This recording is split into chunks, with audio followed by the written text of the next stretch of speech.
Hello and welcome back to channel sun guys. मेरा नाम है अशोक गायकवाड़ और स्वागत है आप सभी का फिर से एक बार हमारे इस यूट्यूब चैनल पे। दोस्तों, आपने थंबनेल और टाइटल देखा होगा और आप सोच रहे हो कि अरे ये क्या है, बच्चे यहाँ पे एडमिशन कैसा करें, एडमिशन नहीं मिल रहा है या फिर एडमिशन के लिए बच्चे ट्राई कर रहे हैं, मेहनत कर रहे हैं और आप सर वीडियो क्या बना रहे हो, एडमिशन कैसे कैंसिल करें। जी हाँ, क्योंकि आगे जाके ये सवाल कभी ना कोई कमेंट में डालेगा, इंस्टाग्राम पे मैसेज डीएम करेगा, टेलीग्राम पे मैसेज करेगा, ग्रुप पे, चैनल पे, या फिर कहीं ना कहीं पूछेगा ही पूछेगा। क्योंकि इसके पहले बहुत मैंने सुना है, बहुत क्वेश्चंस को मैंने रिप्लाई दिया है, आंसर किया है। इसलिए आज मैंने सोचा कि इसके ऊपर वीडियो बना के ही आपको बोल देता हूं। अब क्या है ना, जब बीएससी नर्सिंग में हम एडमिशन लेते हैं तो उसके पहले क्या होता है, आपको एक एंट्रेंस एग्जाम देनी पड़ती है। If I am not wrong, सही है? हाँ, आपको क्या करना पड़ता है, बीएससी नर्सिंग की एंट्रेंस एंट्रेंस देनी पड़ती है। ठीक है, इसके बाद एंट्रेंस एग्जाम देने के बाद फिर काउंसलिंग होती है। ठीक है, काउंसलिंग होने के बाद लाइक प्रिपरेशन वगैरह, काउंसलिंग होने के बाद कॉलेज अलॉटमेंट होता है। अब ये जैसे दिख रहा है ना कि एंट्रेंस एग्जाम हुई, काउंसलिंग हुई, अलॉटमेंट मिला, खत्म, इतना इजी है क्या? एंट्रेंस एग्जाम के पहले 11 12 का प्रॉपर प्रिपरेशन करते हो, एग्जाम डेट आती है, फॉर्म फिल करते हो, एप्लीकेशन करते हो, फिर उसके बाद एग्जाम डेट आती है, फिर एग्जाम देते हो। एग्जाम होने के बाद फिर कब आएगा रिजल्ट, फिर रिजल्ट आता है, रिजल्ट आने के लिए टाइम लगता है, कुछ लोगों के आते हैं, कुछ लोगों के नहीं आते हैं, फिर सबके आते हैं। फिर उसके बाद कब फिर से आप अप्लाई करोगे एडमिशन के लिए पोर्टल पे, फिर पोर्टल पे अप्लाई करने के बाद फिर कब डेट आएगी कि आपको प्रेफरेंस फिल करने को मिले, फिर प्रेफरेंस फिल करते हो बहुत दिनों के बाद, फिर प्रेफरेंस फिल करने के बाद फिर कब आएगी सिलेक्शन लिस्ट, मेरिट लिस्ट, जो एलिजिबिलिटी लिस्ट, फिर उसके बाद कब कॉलेज अलॉटमेंट होगा, फिर उसके बाद कब आप ज्वाइन करोगे, एंड ज्वाइन करने के बाद फीस पे करने के बाद कब कॉलेज स्टार्ट होगा, एंड कॉलेज भी स्टार्ट किया, कब सिखाना शुरू करेंगे। अब सिखाना शुरू किया, सर मुझे एडमिशन कैंसिल करना है। ये हुआ है, ये होता है, हर बार हुआ है, बहुत बार हुआ है, बहुत सारे कैंडिडेट्स के साथ हुआ है, अभी भी हो रहा है।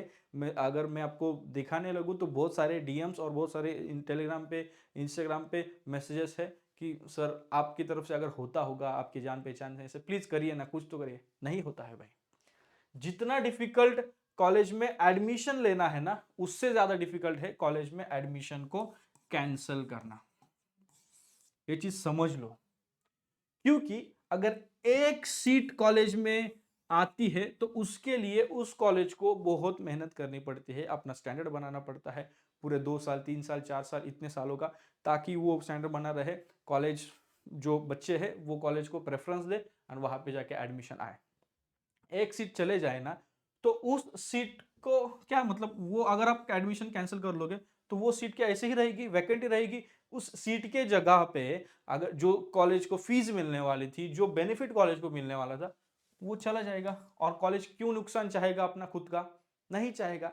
इन दैट, अब जब आप चाहते हो कि कैंसिल करें, फिर कॉलेज आपके सामने एक डिमांड रख देता है कि आप फीस, फुल फीस पे करो। और आप क्या चाहते हो कि कॉलेज फीस रिटर्न करे, आप चाहते हो कि कॉलेज फीस रिटर्न करे, डॉक्यूमेंट्स भी सारे रिटर्न करे।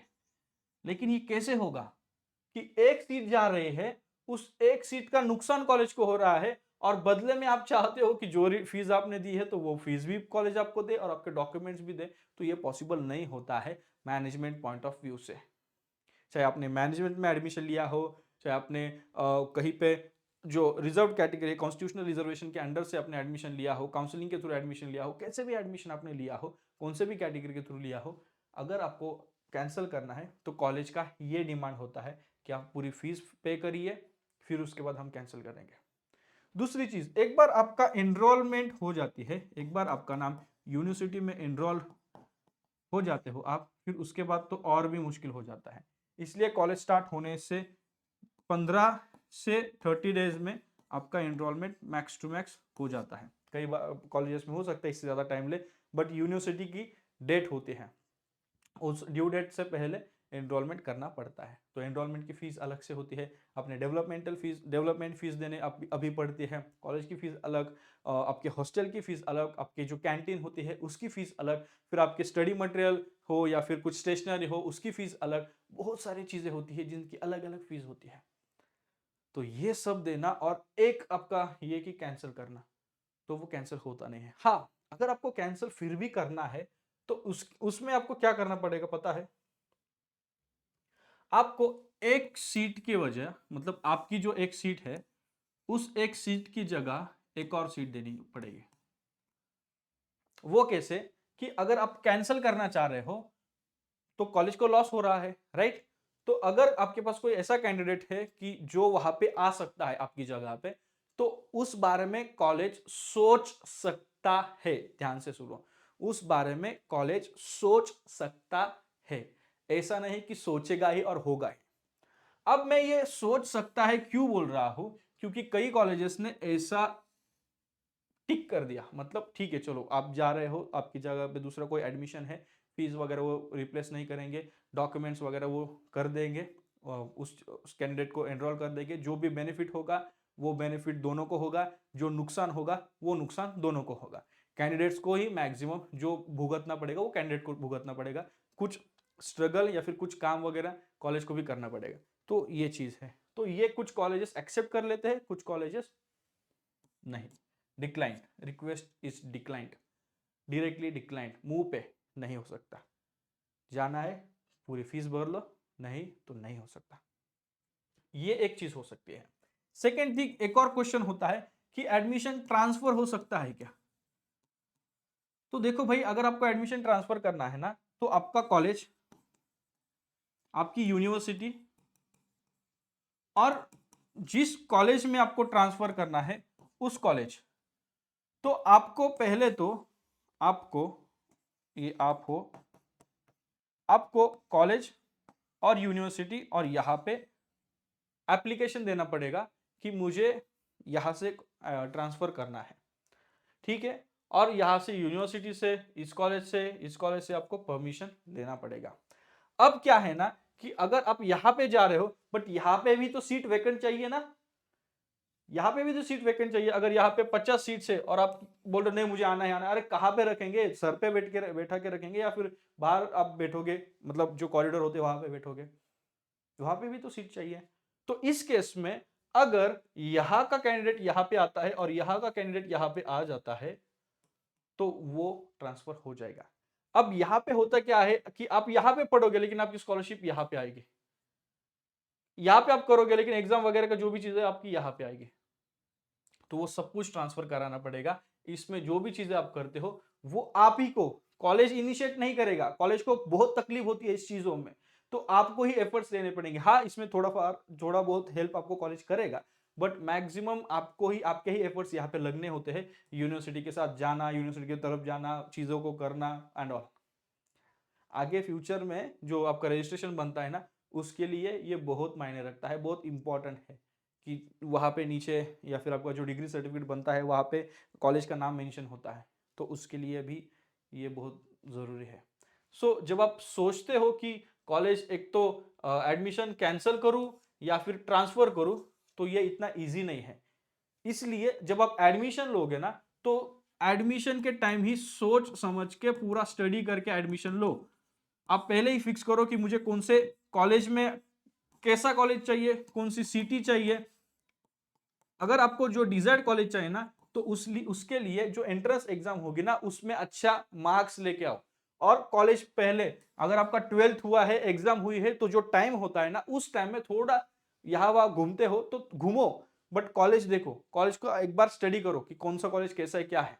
नहीं तो आप हमारे साथ काउंसलिंग में ज्वाइन कर सकते हो, भरो फीस काउंसलिंग की, करो ज्वाइन, हम आपको हेल्प करेंगे, कोई प्रॉब्लम नहीं। हम यहाँ पे हेल्प करने के लिए है, या फिर कंसल्टेशन कॉल लो, हम हेल्प करेंगे। और एंट्रेंस एग्जाम के लिए आप एमसीक्यूज ले सकते हो, एमसीक्यूज है हमारे अवेलेबल, एमसीक्यूज ले सकते हो, जिसमें हमने 10,000 से भी ज्यादा एमसीक्यूज आपके लिए बना के रखे हैं। उस एमसीक्यूज का आप यूज कर सकते हो, प्रैक्टिस कर सकते हो, ताकि आपके चांसेस और बढ़े। मैं ये नहीं बोलूंगा कि 100% आपके ऊपर डिपेंड है, एमसीक्यूज तो दिए है, बट आपको भी स्टडी करना पड़ेगा। अगर आप स्टडी करोगे तो ये चीजें होगी, ठीक है। तो हाँ, अगर आपको डिजायर्ड कॉलेज चाहिए, डिजायर्ड सिटी चाहिए, तो आपका रिजल्ट भी वैसा होना चाहिए। विदाउट रिजल्ट तो हो ही नहीं सकता। एंड हाँ, हमारी तरफ से हम गाइड डेफिनेटली करेंगे कि आपके जो मार्क्स है, आपका जो परसेंटाइल स्कोर आएगा, उस परसेंटाइल स्कोर के अनुसार हम आपको अच्छे कॉलेज की तरफ पुश करेंगे। काफी एग्जाम्पल्स है, और ऐसे एग्जाम्पल्स है ना कि उनके पेरेंट आज भी ऐसे बात करते हैं कि आपकी वजह से, मतलब मैं उसमें बड़ा नहीं, ठीक है मुझे थोड़ा पता है इसलिए हो पाता है, बट आज भी वो ऐसे करके बात करते हैं, जो कि काफी बड़े हैं, मेरे मदर फादर की एज के, मुझे ऐसे करके बात करते हैं कि आपकी वजह से हमारे बेटे बेटी यहाँ पे ऐसे अच्छे कॉलेज में सीख रहे हैं। मैंने तो एग्जाम नहीं दिया, मैंने सिर्फ गाइड किया। तो हो सकता है हम सिर्फ गाइड कर सकते हैं, लेकिन आपके हाथ में है कि अगर आपको बेस्ट कॉलेज चाहिए तो आपका प्रिपरेशन बेस्ट होना चाहिए, और आपके काउंसलिंग जो भी आप प्रेफरेंसेस वगैरह डालते हैं वो अच्छे होने चाहिए। कुछ लोग ऐसे भी होते हैं काउंसलिंग वगैरह किसी और के थ्रू कराए करके आते हैं, फिर मुझे पूछते हैं सर ऐसे ऐसा हुआ तो मैंने ऐसे किया, मुझे क्रॉस क्वेश्चन कर रहे हैं, मुझे क्रॉस क्वेश्चन करते हैं, हमें क्रॉस क्वेश्चन करते हैं कि ऐसे ऐसे। मैं बोलता हूँ भाई देखो ऐसा है, ऐसे ही होगा, अगर नहीं होगा तो हम कुछ नहीं कर सकते हैं। कुछ ऐसे भी कैंडिडेट्स के साथ हमारी बात हुई कि जो बोलते हैं कि सर हमारी तरफ ऐसे ऐसे सर हैं, उनका या फिर मैम है या फिर ऐसी कोई है, तो उनका और नर्सिंग का दूर दूर से कोई लेना नहीं है, वो बस कुछ क्लासेस वगैरह ऐसे कुछ लेते होंगे या फिर उनको जान पहचान होगी। तो वो बोलते हैं कि अभी काउंसलिंग चल रही है, काउंसलिंग हुई नहीं है, ठीक है, और स्टार्ट भी नहीं हुआ है, तो वो बोलते हैं कि वो कैंडिडेट ने हमसे बात की कर, जब भी वो करते हैं तो बोलते हैं कि ऐसे पर्टिकुलर कोई इंसान है, वो बोल रहे हैं कि इस टाइम के पहले अगर आप करते हो तो इतनी फीस होगी, अगर आप करोगे तो हम आपका एडमिशन कंफर्म करवा देंगे। अरे भाई कोई भी एडमिशन नहीं करवा सकता, हाँ अगर कराएगा तो वो मैनेजमेंट कोटा में करेगा, वो भी एंड जब सारे एडमिशन खत्म हो गए ना उसके बाद वो मैनेजमेंट कोटा में एडमिशन हो गए, ठीक है। तो अभी नहीं हो सकता, अभी के लिए आपको वेट करना पड़ेगा, अभी के लिए आपको टाइम चाहिए, ठीक है, टाइम के बाद ही। तो जो step by step counselling process चल रही है ना उसी के थ्रू एडमिशन हो गया। सो ये सभी चीजें समझ लो, उसके बाद एडमिशन ले लो उस पर्टिकुलर कॉलेज में। एंड जब आपको कोई कॉलेज मिल जाएगा तो ये चीज माइंड में दिमाग में अच्छे से फिट कर लो कि भाई इस कॉलेज में मैं अपना एडमिशन इस कॉलेज से कैंसिल नहीं करवा सकता, ट्रांसफर नहीं करवा सकता। कराना है तो बहुत मेहनत करनी पड़ेगी, बहुत बहुत बहुत बार रिक्वेस्ट करनी पड़ेगी, तब शायद हो सकता है। ट्रांसफर हुए हैं, एडमिशन कैंसिल हुए हैं, ऐसा नहीं कि 0% मतलब चांस है, ऐसा नहीं। मैं बोलूँगा हाँ आप कोशिश कर सकते हो, आप ट्राई कर सकते हो, रिक्वेस्ट कर सकते हो, क्योंकि रिक्वेस्ट करने से बहुत कुछ चीज़ें होती हैं। आप जब झुकते हो, रिक्वेस्ट करते हो, हाथ जोड़ते हो तो डेफिनेटली चीजें होती है, तो आपके लिए हो सकती है, आप ट्राई कर सकते हो। लेकिन वो ना हो, आप उस फेज में ना आ जाए कि आपको कॉलेज जो आपका एडमिशन है कॉलेज से कैंसिल करने के माइंड में आप आ जाओ, कैंसिल करने के मूड में आप आ जाओ। तो ऐसा ना हो, इसलिए आप शुरू में इस चीजों का ख्याल रखें। आई होप आपको वीडियो पसंद आया होगा। अगर आपको वीडियो पसंद आए जरूर वीडियो को लाइक करें। ऐसे ही अलग टॉपिक जो आपके लिए हेल्पफुल होते हैं, बस ये एग्जाम वो एग्जाम ऐसा नहीं, हम कुछ अलग लेके आते हैं जो आपके लिए करियर के लिए हेल्पफुल होता है। इसलिए आप हमारे चैनल पे बने रहिए। अगर आप चैनल पर नए हो, सब्सक्राइब करिए, वीडियो पसंद आए लाइक करिए, शेयर करिए, एंड हाँ हमारे साथ बने रहिए। मिलते हैं आपके साथ किसी और वीडियो में किसी और अच्छे टॉपिक के साथ। तब तक के लिए शालोम, शांति और सलाम। Bye bye guys.